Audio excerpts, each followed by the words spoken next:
सुरक्षा से जुड़ी एक बड़ी खबर है। मुंबई से सटे मीरा भयंदर के उतन गांव में बनी एक अवैध दरगाह पर विवाद बढ़ता जा रहा है।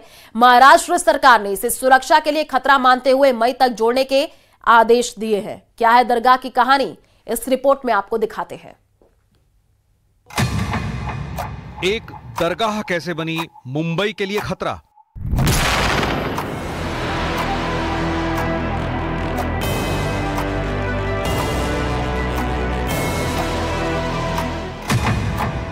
एक दरगाह कैसे बनी अतिक्रमण का अड्डा।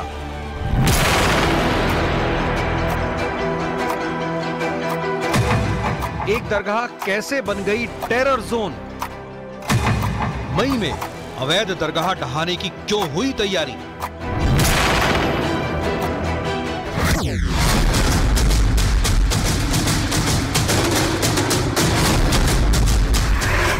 माया नगरी मुंबई,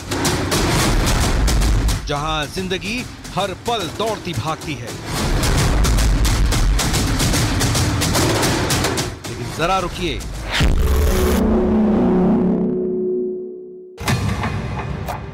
एक नजर डालिए यहां से 40 किलोमीटर दूर मीरा भयंदर म्युनिसिपल कॉरपोरेशन में मौजूद उत्तम गांव की इस दरगाह पर। इस दरगाह का नाम है शरीफ हजरत सैयद बादशाह पीर दरगाह।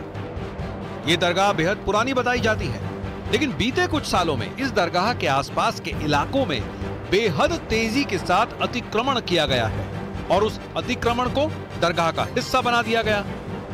ये जो दरगाह है, अगर मैं अंदर जाके आपको दिखाने की कोशिश करूं तो बताया जा रहा है कि कई सालों से यहाँ पर ये बनी हुई है। जो लोग हैं वो यहाँ पर आए हैं, उनका साफ तौर पर कहना है कि कई सालों से ये दरगाह यहाँ पे लोग आते हैं। मैम ये बताइए कि क्या नाम है आपका? क्या नाम है आपका?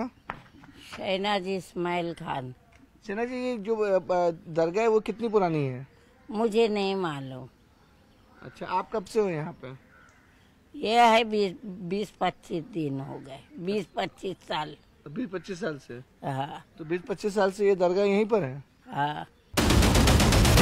इस दरगाह के आसपास का वो इलाका भी देखते हैं जहां समंदर के किनारे मैंग्रोव्स को पूरी तरह से काट दिया गया है। 2011 में इस इलाके के सुपरिटेंडेंट ऑफ पुलिस ने मीरा भयंदर के कलेक्टर को एक सीक्रेट चिट्ठी लिखी थी।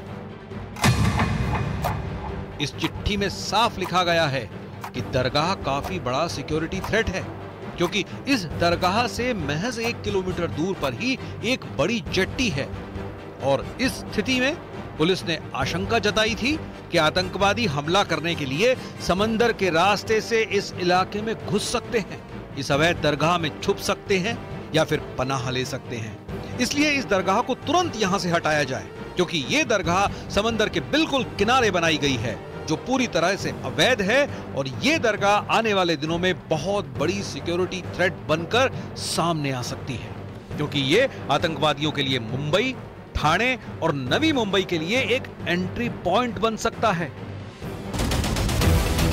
अब इसी दरगाह का मुद्दा महाराष्ट्र के असेंबली सेशन में भी उठाया गया है। बीजेपी नेता निरंजन डावखरे ने इस मुद्दे को उठाया और साफ तौर पर कहा कि अवैध तरीके से बनाई गई ये दरगाह सुरक्षा के लिहाज से बहुत बड़ा खतरा है।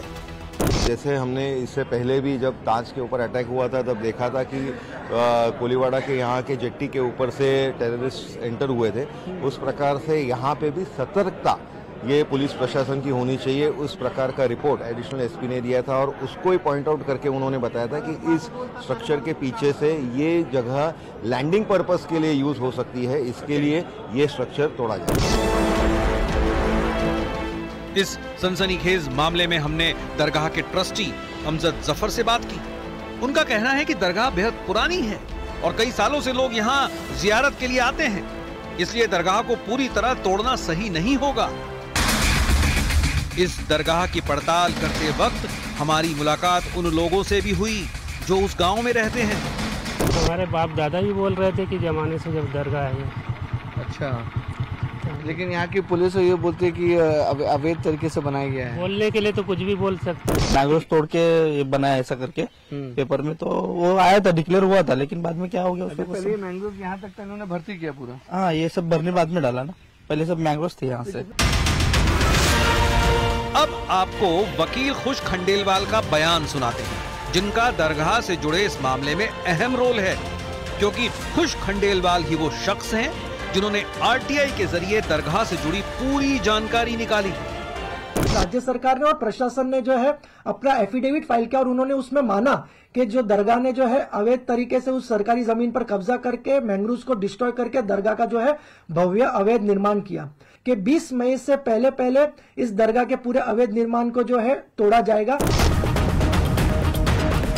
इस अवैध दरगाह को लेकर महाराष्ट्र सरकार बेहद गंभीर है, क्योंकि सिक्योरिटी थ्रेट के साथ साथ कोस्टल रेगुलेशन जोन यानी CRZ का उल्लंघन भी साफ तौर पर किया गया है।